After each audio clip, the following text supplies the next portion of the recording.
Have you ever wondered what the very first word in human history might have been? Not the first written word, not the first recorded word.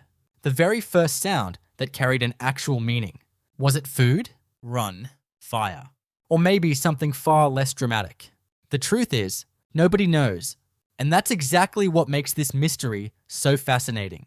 Every conversation you've ever had, every joke, every argument, every love letter, every bedtime story, every scientific discovery started somewhere.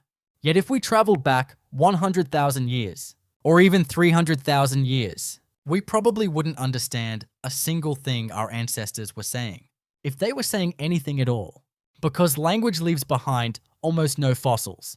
Bones survive. Stone tools survive. Ancient campfires survive. Even fossilized footprints survive. But words, the air carries them away forever. Imagine if archaeologists 100,000 years from now tried to reconstruct today's conversations. They might discover your phone, your keyboard, your headphones. But unless written records survived, they would have absolutely no idea what we sounded like. That's exactly the challenge scientists face today. Language may be humanity's greatest invention, yet it is almost invisible in the archaeological record. So where do researchers even begin? Oddly enough, they begin by listening to animals, because before humans could speak, our ancestors almost certainly communicated in ways that looked much more familiar to the rest of the animal kingdom. Birds sing, whales call, wolves howl, chimpanzees scream. Prairie dogs even produce surprisingly detailed alarm calls that appear to distinguish different predators. Nature is already full of communication, but communication isn't the same thing as language. Your dog can understand commands. A dolphin can recognize signals. A raven can solve impressive problems. None of that means they're discussing yesterday's weather or debating philosophy. Human language is different. Not because we make sounds. Almost every animal makes sounds. Not because we communicate. Almost every social species communicates. The real difference is that humans can combine a small number of sounds into an almost infinite number of ideas. You and I are using only a few dozen basic speech sounds, yet together they can describe black holes, dinosaurs, recipes, dreams, or imaginary purple elephants riding bicycles on Mars. That level of flexibility is astonishing, and evolution doesn't usually create astonishing things overnight, which immediately raises another question. If language evolved gradually, what did the first steps actually look like? Were our ancestors already chatting around campfires? Or were they still limited to simple calls, like modern apes? For decades, scientists have searched for clues, and one surprising place they've looked is the playground, because every child learning to speak may be repeating in a tiny way. One of the oldest journeys in human history. Spend a few minutes around a toddler, and you'll witness something extraordinary. At first, there are only cries, then random sounds, then babbling. Ba, da, ma. For months, those sounds don't seem to mean very much.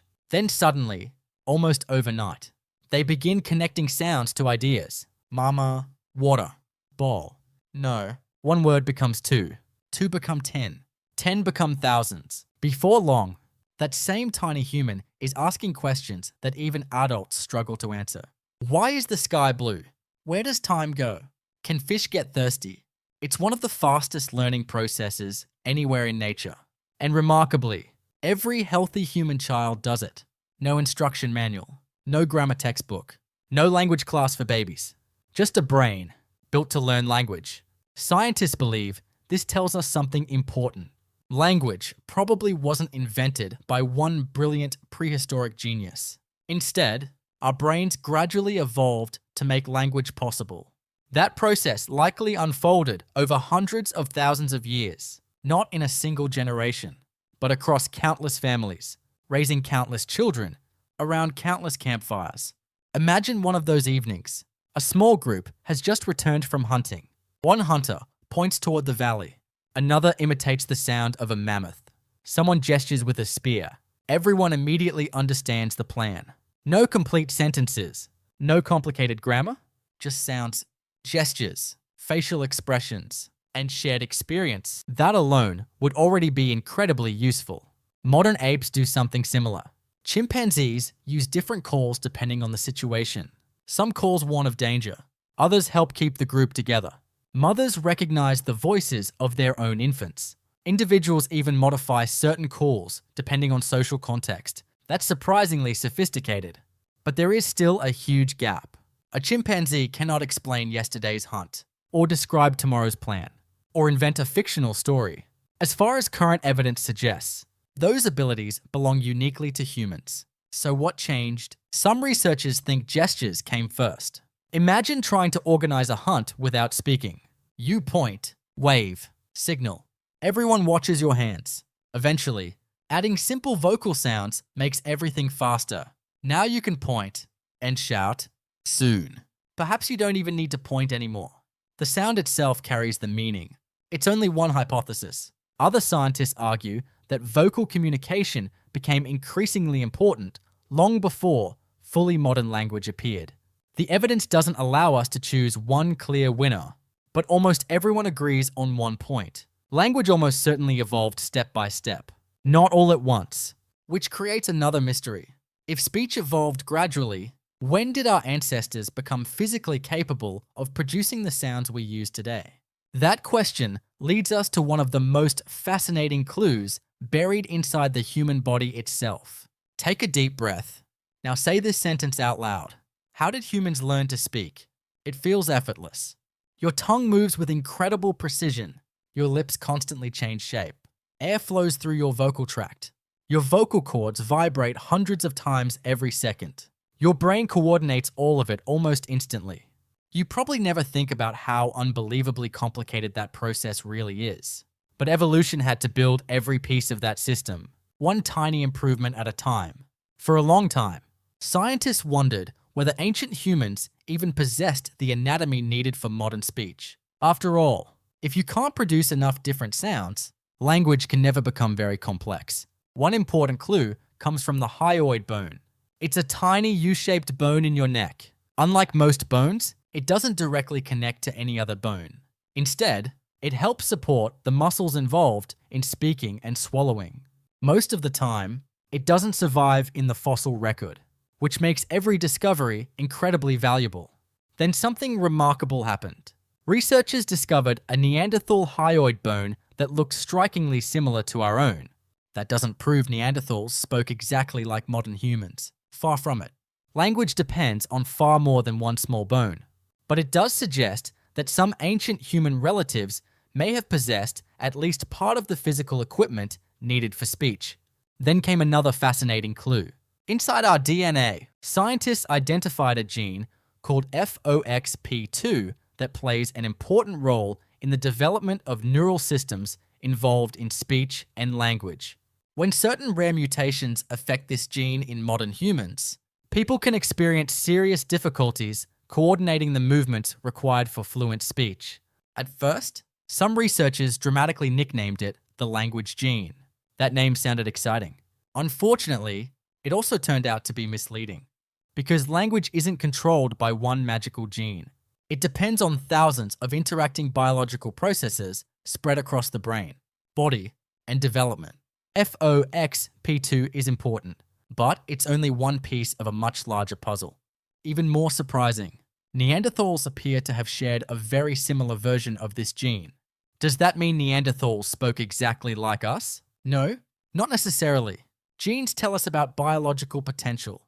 They don't reveal conversations.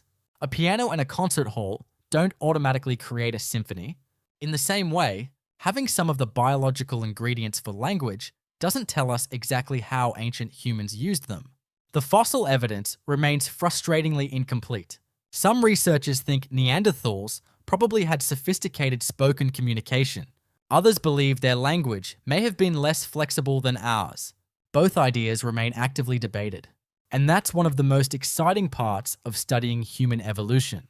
The biggest questions often don't have final answers.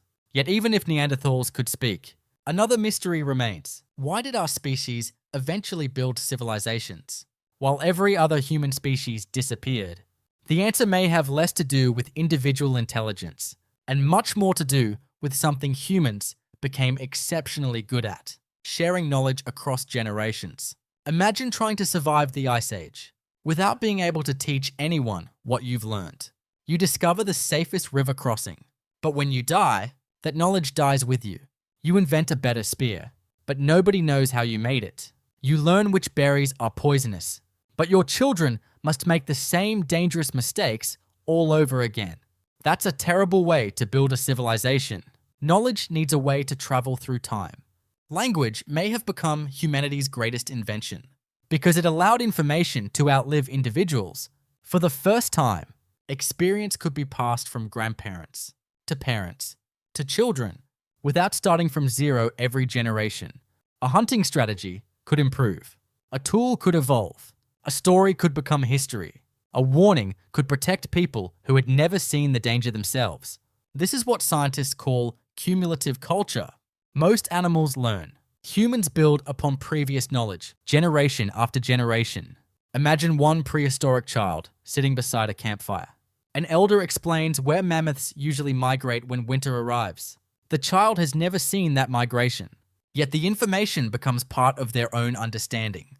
They don't need to discover everything personally. Someone else's experience becomes their shortcut. That's incredibly powerful. It also changes something much bigger than survival. It changes imagination. Once language becomes flexible enough, humans no longer have to talk only about what is happening right now. Suddenly, they can discuss tomorrow, or yesterday, or next winter, or a place beyond the mountains, or someone who isn't even present. Even more astonishing, they can describe things that don't exist at all. Spirits, heroes, monsters, dreams, plants, ideas, money, laws, nations. None of these are physical objects. Yet billions of people cooperate because they believe in shared ideas communicated through language. Some anthropologists argue that this ability to create shared imagined realities became one of humanity's greatest evolutionary advantages. Not because imagination replaced reality, but because it helped strangers cooperate. A tribe isn't just a collection of people. It's a shared story. A civilization isn't just buildings. It's millions of people believing in the same invisible systems. Language made those systems possible. And perhaps that's why our conversations are filled with things you cannot touch. Justice, freedom, friendship, love, hope. These aren't stones, or trees, or mammoths. They're ideas. Ideas built entirely from language. Which raises another fascinating question. If language became so powerful, why don't other intelligent animals develop something similar? After all, chimpanzees are intelligent. Dolphins are intelligent. Crows are intelligent. Elephants are intelligent. So why did only one species begin telling stories around the fire? Take a moment to imagine a conversation between two chimpanzees. One points toward a fruit tree, the other understands. Simple, useful, effective. Now imagine one chimpanzee saying, "Remember that amazing fruit tree we found 3 rainy seasons ago. I think it should be ripe again next month. But let's wait until after the river floods, because that's when the sweetest fruit appears." As far as everything we currently know, that conversation never happens. Not because chimpanzees aren't intelligent. They absolutely are. They use tools. They recognize themselves in mirrors. They solve problems. They form friendships. They even comfort one another after conflicts. But human language allows something different. It allows unlimited combinations, a finite number of sounds, creates an infinite number of thoughts. That's called productivity. And it's one of the defining features of human language. You can create a sentence that has never been spoken before, and another person can still understand it instantly. For example, the mammoth wearing sunglasses is teaching penguins how to bake bread on the moon. Completely ridiculous. Completely fictional. Yet you understood every word. No one taught you that sentence. Your brain assembled meaning automatically. That's extraordinary. Language doesn't simply store information. It generates new ideas. This ability may have changed the entire direction of human evolution. Instead of learning only through experience, humans began learning through imagination. You don't have to fall into a river to understand that rivers can be dangerous. Someone can simply tell you. You don't have to fight every predator yourself. Someone else's story becomes your survival guide. Stories became portable experience, and portable experience became one of humanity's greatest evolutionary advantages. Some scientists even suggest that storytelling itself may have helped early humans survive. Imagine the end of a long day. The hunt is over. The fire is burning. Children gather around the older members of the group. An elder begins describing the enormous cave bear that nearly attacked years ago. The children weren't there, yet they learn the lesson anyway. No demonstration required. No dangerous encounter necessary. Knowledge travels entirely through words. That's an astonishing shortcut. And perhaps that's why humans became obsessed with stories. Even today, our brains are constantly searching for narratives. Movies, books, podcasts, legends, history, even gossip. Our species doesn't just exchange information. We exchange stories. Because stories package knowledge in a way our brains remember remarkably well. But there's one final mystery. If language helped humans become the dominant species on Earth, why do children everywhere learn it so effortlessly? The answer may reveal something extraordinary about the human brain itself. Every healthy human child, no matter where they're born, learns language in almost exactly the same way.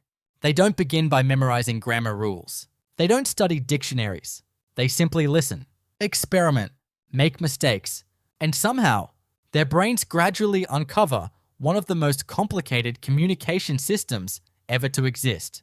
Think about how astonishing that really is. A 3-year-old can effortlessly produce sentences that would completely confuse the world's most advanced computer just a few decades ago. Not because children are smarter than computers, but because the human brain appears to be uniquely prepared for language. Researchers have debated this for generations. Some argue that humans are born with specialized biological abilities that make language possible. Others believe language emerges from more general learning abilities combined with intense social interaction.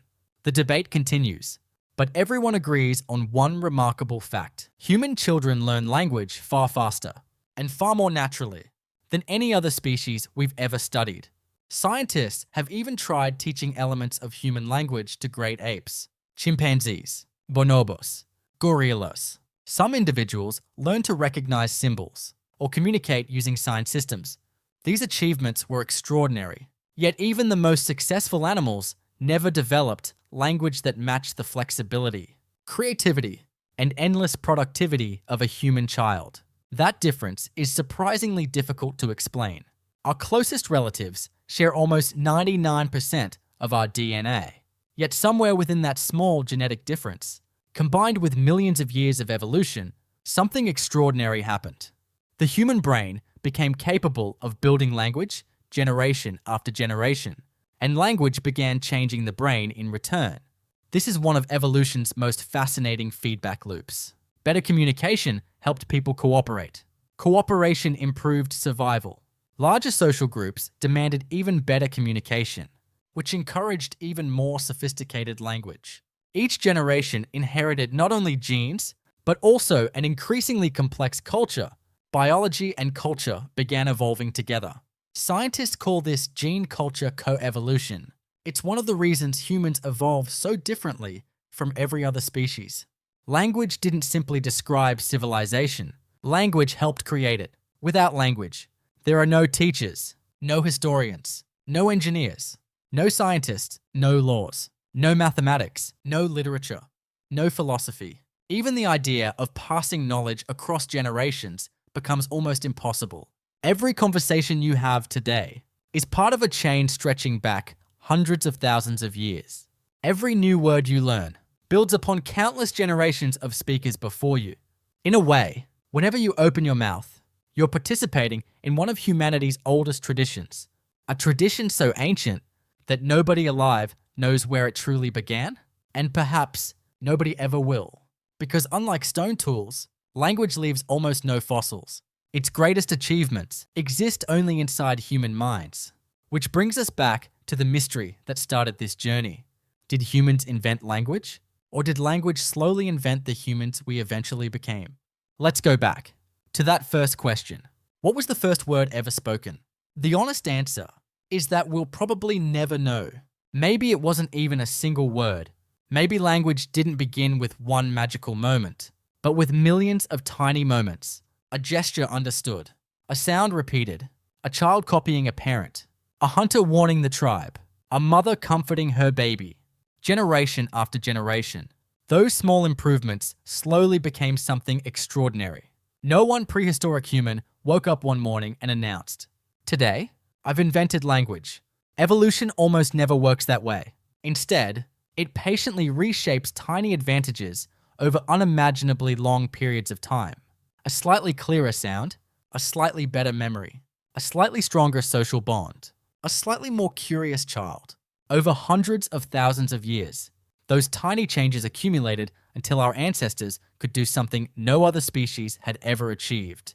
They could share ideas without limits.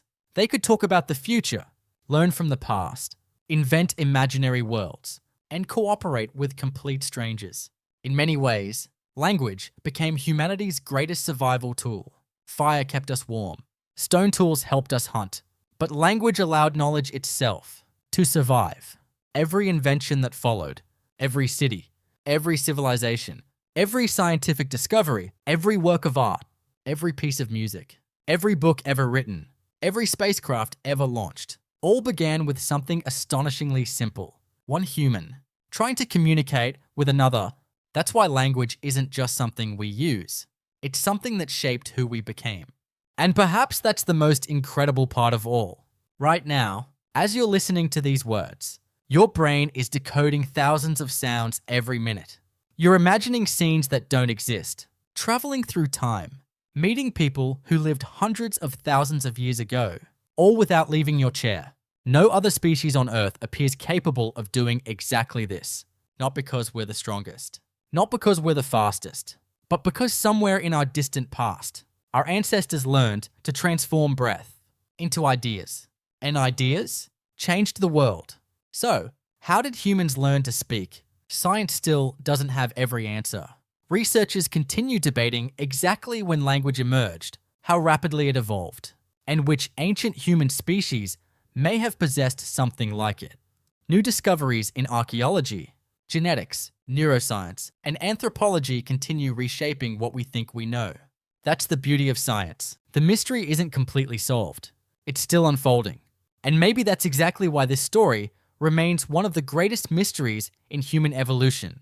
If you enjoyed exploring how language may have changed humanity forever, subscribe to Sketching Humanity. Every episode begins with a simple question and uncovers the extraordinary science hidden inside our ancient past. Until next time, keep asking questions, because every great discovery starts with one